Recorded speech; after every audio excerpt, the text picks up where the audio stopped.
the outset, I congratulate Srimati Garg, Mrs. King, Shri Upadhyaya and Shri Patil, who have been chosen to be conferred with the Jamnalal Bajaj Award 2003 in the fields of constructive work, application of science and technology, research and development, upliftment of welfare of women and children, and promotion of Gandhian values outside India.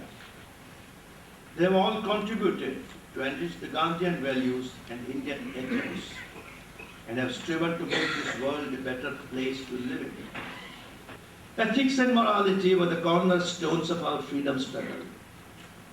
The human values practiced and preached by Gandhiji and nationalist leaders like Jamnalal Bajaj still shine so brilliantly against the surrounding darkness of materialism, greed, avarice, pride and prejudice, which today tend to fracture and dismember the cohesiveness of our polity and society.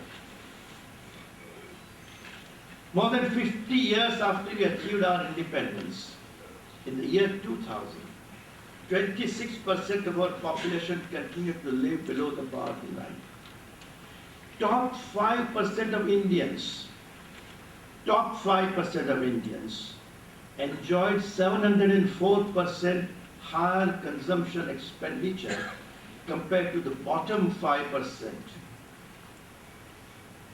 This appalling degree of inequality is surely not desirable anywhere, and certainly not in our sovereign, socialist, secular, democratic republic.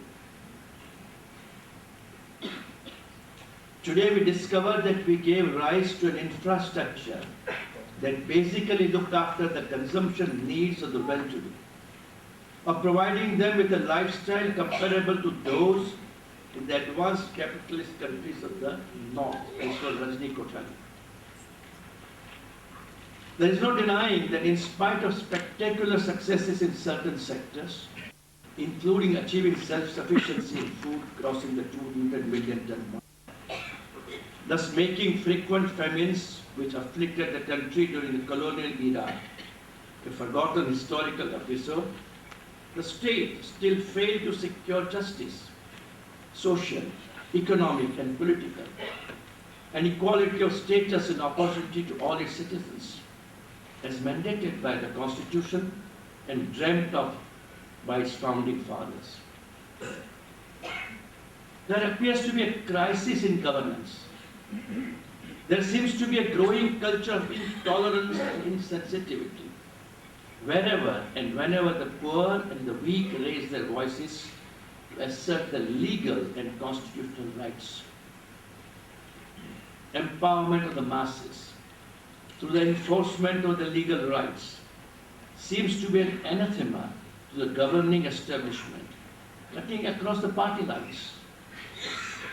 All the noble ideas and maxims enshrined in the directive principles of state policy are far from being realized even after more than 50 years of the adoption of our Constitution. Where will the poor seek relief? Who would provide them succor? Or would they be left to fend for themselves and nobody will listen to them till they take the path of destructive militancy? We have to provide an answer, not only in the intellectual plane, but also in practical terms, if we are to avoid the tearing asunder of our social cohesion and stability. With the acceptance of the policy of economic reforms through liberalization, privatization and globalization, the situation has become all the more frequent for the weak, disadvantaged and marginalized sections of the society. India is a great country with enormous diversity. But this diversity is good when there is an essential unity underlying it. With its long tradition of assimilation, synthesization and tolerance, India did achieve a remarkable degree of unity based on unity of heart and mind. But it is also a fact of life that often this unity is disturbed by bouts of wanton violence, whether religious, casteist, or ethnic. These may be aberrations, but when such horrible disorders take place, they tend to shake the foundations of our society and even our polity. Hence, there is a need to appreciate the concept of secularism propagated by our founding fathers and enshrined in our constitution. In the words of Gurudev Rabindranath Tagore, where the mind is without fear and the head is held high, where knowledge is free, where the world has not been broken up into fragments by narrow domestic walls, where words come out from the depth of truth, where tireless striving stretches its arms towards perfection, where the clear stream of reason has not lost its way into the dreary desert of dead habit, where the mind is led forward by thee into ever-widening thought and action. Into that heaven of freedom, my Father, let my country awake. Thank you.